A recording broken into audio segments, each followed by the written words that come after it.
So now, ano ba yung hair ko? So now guys, I am reading. As you can see. Sorry.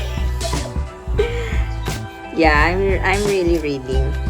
Pero nagpa-process pa ako. Hindi pa nakakapag-process ang aking brain for this continuation of the topic of the lesson. Nasa ano na ako guys, social exchange theory. Oh my God! Iso! Dami pa! Dapine! Dapine! Dapine! Uy! Dapine! Dapine! Dapine! Uy!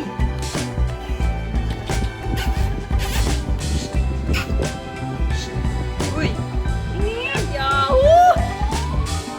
Joke lang. So, hi guys, it's me again. So, as you can see, nakapagtuloy na ako, nakapajama na ako, and nakita nyo kanina ang aking bilot, si Daphne, and this now, I'm gonna add my vlog, mini vlog today. So, gabi na ngayon sa amin, guys. Ayan o. Kita nyo ba? So, yan. Medyo pansin nyo na medyo maliliit lang yung mga videos ko from the past few days. And siguro, kasi medyo nga ako ngayon, medyo busy pa dito sa aking diba? Diyan. So, hindi mo na ako makapag-share ng maraming video, and maybe next other day, next day coming yan.